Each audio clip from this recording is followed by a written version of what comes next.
दोस्तों, बंगाल चुनाव के नतीजों के बाद एक बार फिर से बंगाल की सीएम और टीएमसी की मुखिया ममता बनर्जी ने जीत की हैट्रिक लगाते हुए तीसरी बार बंगाल की सत्ता हासिल की है। हालांकि इस बार बीजेपी ने भी टीएमसी को काफी कड़ी टक्कर दी है, लेकिन बावजूद इसके ममता बनर्जी ने बीजेपी को करारी मात दी। बंगाल चुनाव में हो रही रैलियों में भीड़ पर लगातार सवाल भी उठते रहे, लेकिन अब जब चुनाव के नतीजे सामने आ गए हैं तो फिर से कोरोना के आंकड़ों में अचानक उछाल आ गया है। इतना ही नहीं, हालात तो इतने बिगड़ने लगे हैं कि वहां पर ऑक्सीजन की मांग के लिए केंद्र से मदद मांगनी पड़ रही है। इसके लिए ममता बनर्जी ने एक चिट्ठी लिखकर मदद मांगी है। ममता बनर्जी ने केंद्र सरकार को चिट्ठी लिखकर बंगाल में कोरोना के मामलों की तरफ ध्यान दिलाते हुए कहा कि बंगाल में कोरोना के केसेस में लगातार तेजी आ रही है। ऐसे में फिलहाल बंगाल में करीब 550 मीट्रिक टन ऑक्सीजन की जरूरत है, लेकिन फिलहाल मात्र 308 मीट्रिक टन ऑक्सीजन ही दी जा रही है, जो कि फिलहाल ऑक्सीजन की पूर्ति का लगभग 50% से भी कम है।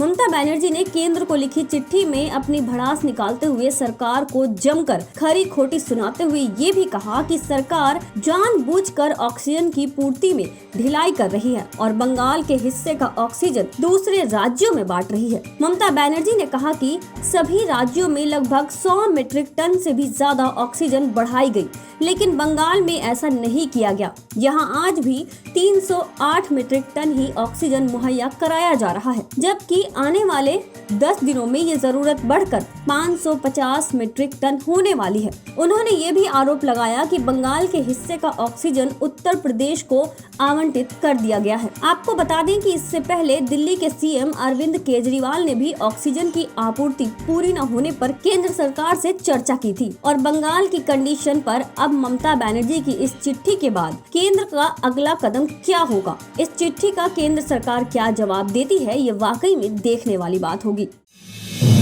आप देख रहे हैं नेट्रिक न्यूज, साहस सच कहने का।